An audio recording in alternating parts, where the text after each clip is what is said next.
भारत में रोजाना कोरोना संक्रमण के करीब 10,000 नए केस सामने आ रहे हैं। कोरोना का कर्व फिलहाल फ्लैट होता नहीं दिखाई दे रहा है।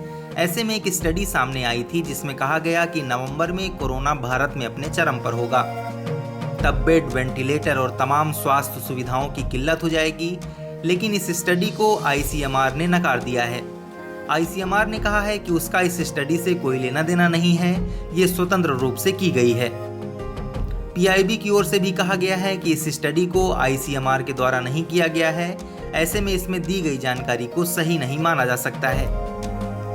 अब ऐसे में सवाल उठता है कि अगर नवंबर में कोरोना का पीक नहीं होगा तो कब होगा? इस बारे में एक्सपर्ट्स की क्या राय है? विशेषज्ञों के मुताबिक जुलाई के मध्य में या अगस्त की शुरुआत में देश में कोरोना संक्रमितों की संख्या चरम पर पहुंच सकती है। चिंता की बात यह है कि अभी से देश में कई राज्य सरकारों की स्वास्थ्य व्यवस्था का दम फूलने लगा है। जब देश में कोरोना के मामले पीक पर होंगे तो क्या स्थिति होगी? एम्स के डायरेक्टर रणदीप गुलेरिया ने आशंका जताई है कि देश में कोरोना संक्रमण के मामले जून-जुलाई में अपने पीक पर होंगे। उन्होंने कहा कि सरकार ने लोगों को जागरूक कर दिया है, अब सभी को एहतियात बरतना होगा।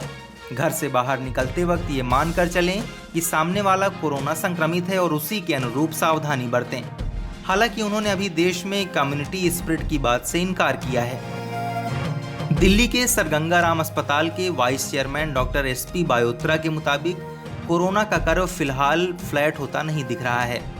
उन्होंने कहा कि जुलाई के मध्य में या अगस्त में को देश में कोरोना के मामले पीक पर पहुंच सकते हैं। उन्होंने कहा कि मुझे नहीं लगता है कि अगले साल की पहली तिमाही से पहले वैक्सीन आ पाएगी।